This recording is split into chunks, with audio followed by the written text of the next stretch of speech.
বোনেরা, ও বৃদ্ধ বাবাজি, জান্নাতের টিকিট পাইয়া যদি আবু বকর সারা রাত কাঁদতে পারে, আমলের তাদের অভাব নাই, এলেমের অভাব নাই, ইখলাসের অভাব নাই, তাহাজ্জুদের মধ্যে ঝামেলা নাই। হাসরের ময়দানে যেদিন উলঙ্গ দাঁড়ায় যাব, আল্লাহ যদি ডেকে বলে, রে আবু বকর, আমি আল্লাহ কত নেয়ামত তোমাকে দান করেছিলাম, জান্নাতের টিকিট দিলাম 10 জনার সিরিয়াল 1-এ তোমার নাম রাখলাম।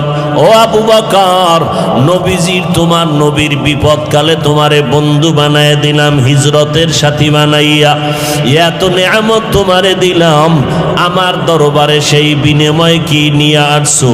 আমি যদি আমল নামা পেশ করি, ও আল্লাহ, নামাজ পড়লাম, রোজা রাখলাম, কোরআন তালাওয়াত করেছি, তাহাজ্জুদ নামাজ পড়েছি, আল্লাহ যদি বলে, আবু বকর, তোমার আমল আমার কাছে পছন্দ হয় নাই, যেইভাবে নামাজ পড়লে আমি খুশি হব সেইভাবে নামাজ পড়তে পারো নাই, যেইভাবে তেলাওয়াত করলে আমি খুশি হব ওইভাবে তেলাওয়াত করতে পারো নাই, আমার কাছে আমল পছন্দ হয় নাই, সাথে সাথে আল্লাহর ওয়াদার হয়ে যাবে, এর জাহান্নামের ফেরেশতারা আবু বকরের হাতে হ্যান্ডকাপ লাগা দাও, জাহান্নামের দিকে নিয়ে যাও। এর যুবক, ও পর্দার আড়ালের মা বোনেরা, ও বৃদ্ধ বাবাজি, জান্নাতের টিকিট পাইয়া যদি আবু বকর সারা রাত কাঁদতে পারে, আমলের তাদের অভাব নাই, এলেমের অভাব নাই, ইখলাসের অভাব নাই, তাহাজ্জুদের মধ্যে ঝামেলা নাই, সংসারের হক আদায় করতে তাদের দুর্বলতা নাই, জিহাদের ময়দানে দুর্বলতা নাই, জান্নাতের টিকিট পাইয়াও যদি তাদের অবস্থা এমন হয়, ও বান্দা, একটু চোখ দুইটা বন্ধ করে নিজের জীবনের দিকে তাকাও। আজকে জীবনের দিকে তাকাইয়া দেখি এই ময়দানে আমার মতো গুনাহগার কেউ নাই। আজকে বক্তা হইয়া চেয়ারে বসছি, অথচ আমার গুনার কারণে দেখি আমার হাত না পাক, আমার ঠোঁট গুনার কারণে না পাক, আমার চোখ দুইটা গুনার কারণে না পাক, আমার অন্তরটা গুনার কারণে না পাক। আমার মতো গুনাহগার এই ময়দানে কেউ নাই। এরে যুবক, একটু চিন্তা করো, কই ছিলা, কই আছো? এক সময় তুমি আব্বু কয়া ডাকতে পারো নাই। আল্লাহ তোমার জবানে কথা বলার শক্তি দান করেছেন। তোমার মতো বয়সের কত যুবক দেখো, তোমার দুইটা চক্ষু দিয়া সারা রাত মোবাইল চালাও, গুনাহ করো। তোমার মতো কত বান্দা আছে দুই চোখের পাওয়ার নাই, অন্ধ বানাইয়া আল্লাহ পাঠাইছেন, রাস্তায় রাস্তায় ভিক্ষা করে। আমার আল্লাহ যদি তোমারে ঘুমের মধ্যে অন্ধ বানাইয়া দিতেন, বলো তুমি মোবাইলে গান বাজনা কেমনে দেখতা? আল্লাহ তোমারে সুন্দর চেহারা দান করেছেন, আল্লাহর দেওয়া নেয়ামত খাইতেছো, আল্লাহর দেওয়া পানি ভোগ করতেছো, আল্লাহর দেওয়া বাতাস, আল্লাহর দেওয়া জমিনের ফসল, গাছের ফল খাইতেছো। তোমারে যদি কেউ 5,000 টাকা দেয়, তুমি তার গুণগান গাও। তোমারে যদি একটা রিক্সা কিনিয়া দেয়, তুমি তার গুণগান গাও। তোমারে যদি একটা দোকান উঠাইয়া দেয় কেউ ব্যবসার জন্য, তুমি তারে জীবনে ভুলো না, তোমার চেয়ার ছাইরা তারে বসার জন্য আগায় দাও। আমার মাওলায় তোমারে দুইটা হাত দিছেন, বলো আল্লাহরে কি দিয়েছো? আমার মাওলায় তোমারে দুটো সুন্দর চক্ষু দান করেছেন, বলো এর বিনিময় আল্লাহকে কি দিয়েছো? আমার আল্লাহ তোমারে সুন্দর হায়াত দিয়েছেন, বলো আমার মালিকের কি দিয়েছো? আমার আল্লাহ তোমার জবানে কথা বলার শক্তি দান করেছেন, বিনিময় আল্লাহকে কি দিয়েছো? আল্লাহ দুটো হাত ভালো রাখছেন, বলো বিনিময় আল্লাহকে কি দিয়েছো? আল্লাহ তোমার আমার প্রয়োজনে সূর্যের আলো দিয়েছেন, বলো বিনিময় আল্লাহকে কি দিয়েছো? রাতের বেলা চাঁদের আলো দিয়েছেন, বলো আল্লাহকে কি দিয়েছো? আমার আল্লাহ জমিনের ফসল তোমার আমার জন্য কত সুন্দর করে দিয়েছেন, ভোগ করার জন্য তুমি আল্লাহকে কি দিয়েছো? আল্লাহ তো তোমার বাড়ি চায় না, টাকা চায় না, পয়সা চায় না। আল্লাহ তো বলে না ব্যবসা বাণিজ্য লেখাপড়া চাকরি বন্ধ করে সারা রাত সেজদায় পড়ে থাক। আল্লাহ তো এটা চায় না। আল্লাহ বলে বান্দা ব্যবসা কর, লেখাপড়া কর, চাকরি কর, সময় মতো সেজদা দে, 5 বেলার নামাজ পড়, মা বাবার দোয়া নিয়ে চল, ওলামায়ে কেরামের পরামর্শ নিয়ে চলো, নবীজির আদর্শ মানিয়ে চলো। নবীর আদর্শের কারণে আজকে এত সম্মান। সারা দুনিয়াবাসী আজকে ইসলামের দুশ্মনী করে, বেঈমানেরা মাদ্রাসার বিরোধিতা করে, কোরআনের বিরোধিতা করে।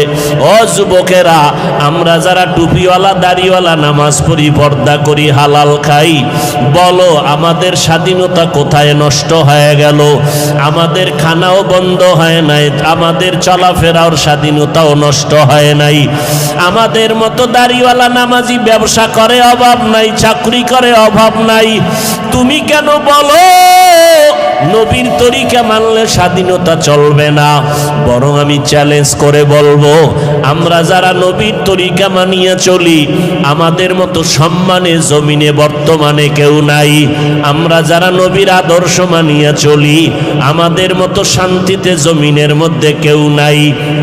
তোমারে কোন শয়তানে ধোকায় ফেলে দিল, আজকে তুমি টুপি মাথায় দিতে চাও না, অথচ তুমি মুসলমান, আমিও মুসলমান।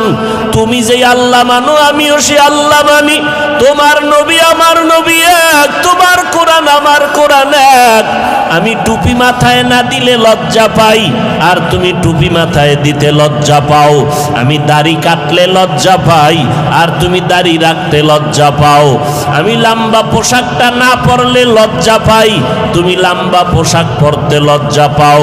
আমি বেপর্দায় চলতে লজ্জা পাই, আর তুমি পর্দা করতে লজ্জা পাও। যেগুলো বেঈমানের চরিত্র ছিল, সেগুলো তুমি মুসলমানের মধ্যে ঢুকাইলা কেন রে বাবা? মনে মনে কি ভাবতেছো কোরআন মিথ্যা? পারলে একটা প্রমাণ দাও, এখন দাড়ি কেটে ফেলবো, নামাজ রোজা বাদ দিয়ে দিব।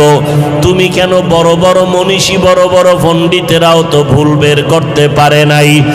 কিয়ামত পর্যন্ত কোরআনের ভুল বের করতে পারবে না। ওই কোরআন সত্য, ওই কোরআনে গুনাহ নিয়ে যারা কবরে যাবে তাদের জাহান্নামে ভুগতে হবে, তাও সত্য। নেক আমলওয়ালারা জান্নাত পাবে, কোরআনের ঘোষণা, তাও সত্য। জান্নাত এমন আরামের ঘর, আল্লাহ কোরআনে বয়ান করেছেন। আবার জাহান্নামটা কেমন ভয়ঙ্কর, আমার আল্লাহ তাও বয়ান করেছেন। গুনাহগার হইয়া যদি কবরের বিছানায় যাও, ওই কবরে তখন কে টাকাওয়ালা বাড়িওয়ালা খবর নাই, কে ধনী কে গরিব কোনো প্রশ্ন হবে না। আমাকেও 3টা প্রশ্ন, তোমাকেও একই 3টা প্রশ্ন করা হবে। রবের পরিচয় দাও, ধর্মের পরিচয় দাও, রহমাতুল লিল আলামিনের পরিচয় দাও। দুনিয়াতে যদি রবের গোলামি না করিয়া কবরে যাও, যারা রবের গোলামি করবে তারা জবাব দিবে রব্বি আল্লাহ। যারা ধর্ম ইসলাম মানবে তারা জবাব দিবে কবরে দীনি আল ইসলাম। যারা নবীর সুন্নত অনুযায়ী চলবে তারা নবীরে দেখিয়া চিনবে। নবী বলেন, আমার আল্লাহ গাইবি আওয়াজ দিয়া বলবে, ও ফেরেশতা কবরে জান্নাতের বিছানা দিয়া দাও, আমার বান্দা আরামে ঘুমাবে, কেউ ডিস্টার্ব করবে না। আর যারা গুনাহগার হইয়া কবরে যাবে, এদেরকেও যখন প্রশ্ন করা হবে তারা জবাব দিতে পারবে না, শুধু আফসোস করে বলবে, হা হা লা আদরি, আমি কিছুই জানি না, কিছুই জানি না। আল্লাহ রাগান্বিত হয়ে বলবে, ফেরেশতাই নাফরমানকে ধর, এর কবরে জাহান্নামের আগুন জ্বালাইয়া দাও। একটা না, দুইটা না, 70 থেকে 99টা সাপ কবরের মধ্যে জাহান্নামের আগুন। আল্লাহর অর্ডার হবে, ওরে কবরের মাটি, এই গুনাহগারের 2 দিক থেকে জোরে জোরে চাপ দাও। এত জোরে চাপ দিবে পাজরের হাড় চুরমার হয়ে যাবে। ও যুবক, এখনই কি গুনাহ ছাড়বা না?